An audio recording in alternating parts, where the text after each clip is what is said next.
Assalamualaikum warahmatullahi wabarakatuh. Selamat pagi anak-anak. Apa kabar kalian hari ini? Pada hari ini kita masuk materi yang baru setelah minggu kemarin kita ulangan KD 1 yaitu terkait listrik arus syarat. Hari ini kita masuk KD 2 yaitu listrik statik. Tentang listrik statik, Bapak rasa kalian sudah memahami banyak gejala alam yang terkait listrik statik ini. Kalian sudah pelajarinya di SMP. Kalian pernah melakukan percobaan menarik kertas pakai pakai penggaris ya, pakai penggaris. Kemudian ada lagi peristiwa listrik statik, misalnya pada saat mendung mau hujan itu ada petir ya, petir itu menunjukkan gejala listrik statis itu semua. Nah, Bapak mau membawa kita semua bernostalgia dengan apa yang sudah kalian bahas sebenarnya di SMP, bahwa pada peristiwa listrik statik pada awalnya kita akan membahas bagaimana partikel-partikel yang mengandung muatan listrik itu berinteraksi satu sama lain. Bapak kasih contoh ini, kalian sudah pernah melakukannya di SMP pasti. Kita punya kertas ya. Pada mulanya ini nggak ada sama sekali gaya tarik dari penggaris ke kertas yang hitam-hitam nih. Ini ada kertas hitam di atas kertas putih ya. Nggak ada sama sekali gaya tariknya. Nah kemudian Bapak gosokkan nih, Bapak gosokkan ke rambut lah ya.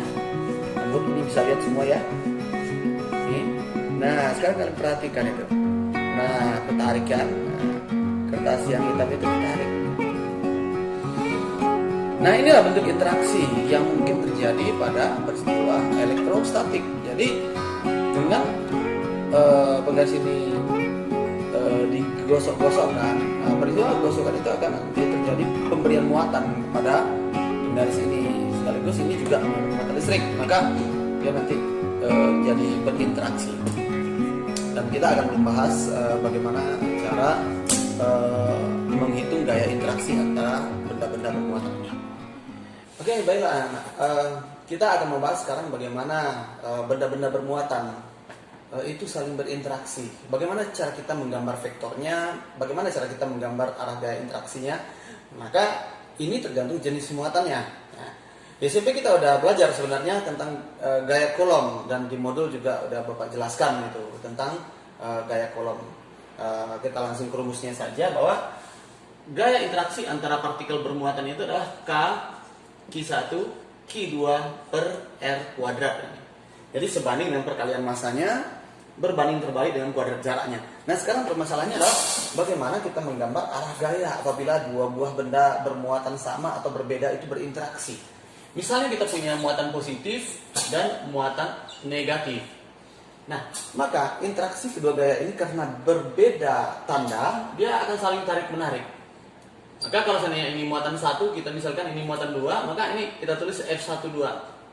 Dan ini kita tulis sebagai F21. Ini kayak interaksi gravitasi, ya, saling tarik menarik. Maka dalam hal ini F12 sama dengan F21. F12 itu apa artinya? Yaitu gaya pada benda pertama dikarenakan oleh benda kedua. Sementara F21 adalah gaya itu bekerjanya pada benda kedua, disebabkan oleh tarikan siapa?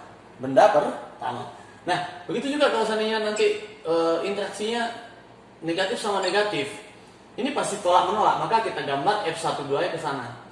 F12 dan ini F21. Begitu juga antara positif dengan positif ya.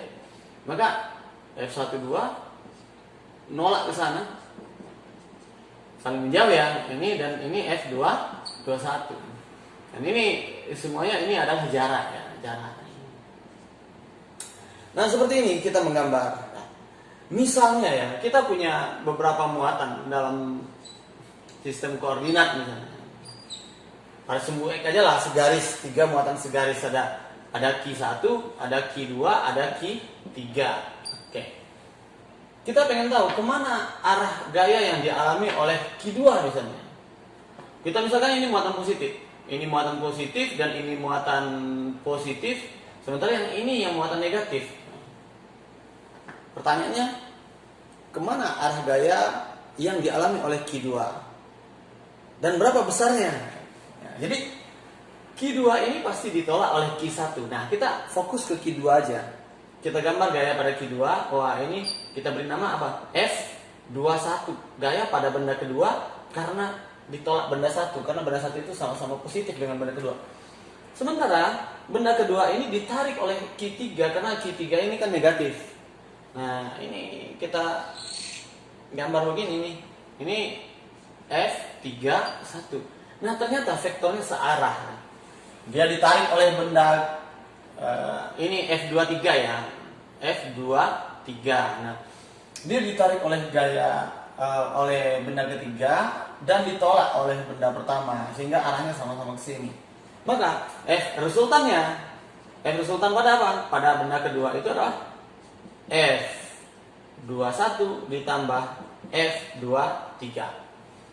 Anak-anak, kalau seandainya kita sudah menggambar vektornya, maka dalam penulisan muatannya kalau ini negatif ya nggak usah ditulis negatif lagi, tinggal masukkan aja itu harganya. Ini positif, sementara ini negatif, jangan dimasukkan lagi harga negatifnya karena kita udah menggambar arah vektornya. Nah, F21 itu apa? Ya K, Q2, Q1 per R antara 2 dan 1 kuadrat. Ini apa? K, Q2, Q3 R antara 2 dan 3 kuadrat. R21 mana? Ini R21. R23 mana? Ini R23. Jadi yang penting adalah menggambar vektornya. Kalau nanti ternyata vektornya itu searah, dia akan dia akan dijumlahkan. Tapi kalau dia berlawanan arah, nanti akan kita kurangi. Kita bisa aplikasikan banyak soal ya. Yang penting kita pahami ini dulu, bagaimana cara menggambar vektornya. Nah, baiklah, kita lanjut contoh berikutnya. Sudah Bapak gambarkan ini ada 3 partikel bermuatan, partikel A, partikel B, partikel C. Di mana partikel A itu negatif, ini positif. Pertanyaannya adalah tentukan besar gaya yang dialami oleh partikel C atau muatan C. Berapa besar gaya yang dialami muatan C? Kita fokus kepada yang C saja. C itu oleh A itu diapain? Ditarik atau ditolak? Oleh B dia diapain? Ditarik atau ditolak? Nah, ini yang perlu kita gambarkan. Nah, coba kita lihat. Partikel C itu oleh A ditarik, kenapa? Karena partikel C itu positif sementara A negatif. Dia akan ditarik oleh partikel atasnya. Maka ini ditulis sebagai FCA. Sementara oleh B dia diapain? Positif sama positif ditolak. Nah, maka ini kita tulis sebagai FCB. Nah, ternyata dua vektor ini saling tegak lurus. Kalau dua vektor saling tegak lurus, penyelesaiannya untuk menentukan resultannya bagaimana? Masih ingat? Triangle 10. Jadi kalau dia saling tegak lurus, kita akan mencari resultannya menggunakan ini rumus vektor sih sebenarnya nih. Ini pakai Pythagoras, ini F resultannya. Oke, oh berarti F resultannya adalah apa? Akar dari FCA kuadrat ditambah FCB kuadrat. Nah, itu enggak masalah. Kita cari aja dulu FCA berapa, gitu kan? K, QC, QC-nya berapa tuh? QC. K, QC, QA per RCA kuadrat. Berapa K ini? Dalam K aja lah, nggak apa-apa. Yang beda apa? A dan B ya. Berarti K, QC per R. R-nya ternyata sama, udahlah R aja yang kita buat karena sama, nanti terakhir aja kita masukkan per R kuadrat. Nah, QA-nya berapa? 6 ya, mikrocoulomb. Nah, nggak kita masukkan negatif ya, karena kita udah menggambar vektornya ya. Kemudian FCB dengan cara yang sama, dengan rumus yang sama, kita tulis KQC, ini QC ya, per R kuadrat. QB-nya mana? 8. Kenapa Bapak buat seperti ini? Agar kita mudah memasukkan ke sini nanti, ke persamaan ini. Ketika kita masukkan ini jadi F resultan, nanti tinggal akar dari apa? Dari FCA kuadrat ditambah FCB kuadrat. FCA tadi berapa itu? K, QC, QA tadi 6 ya. 6 per R kuadrat. Ini kuadrat. Ditambah K, kaki C per R kuadrat ini 8 kuadrat. Nah ini karena ini sama, jadi tarik keluar aja ya, tarik keluar aja. Kaki C per R kuadrat itu tinggallah di dalamnya 6 kuadrat ditambah 8 kuadrat. 6 kuadrat tambah 8 kuadrat itu kan enak sekali tuh Pitagorasnya.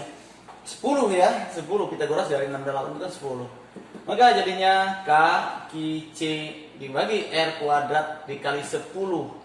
Tapi ingat ini tadi 10 apa? 10 mikrokolom. Jadi kalau kita masukkan harganya 9 kali 10 pangkat 9, QC-nya itu 10 pangkat min 6 ya, min 6 karena 1 mikrokolom ya. Kemudian Q ini 10 mikrokolom menjadi 10 kali 10 pangkat min 6 per 1 kuadrat. Nah ini gampang ngitungnya. 10 min 6, 10 min 6 itu min 12.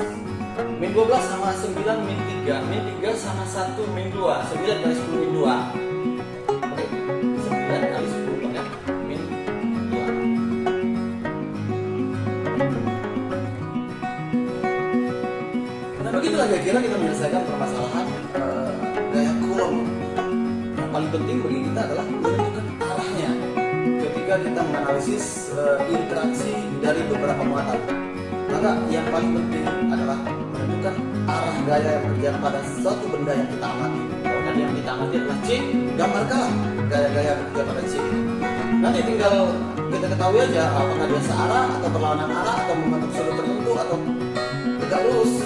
Itu kan tinggal kita melakukannya dengan cara penjumlahan vektor, dan kita udah belajar di kelas 10 tentang penjumlahan vektor. Oke anak-anak, apapun bentuk soalnya nanti Bapak yakin kalian pasti bisa mengerjakannya. Oke, selamat mengerjakan tugas.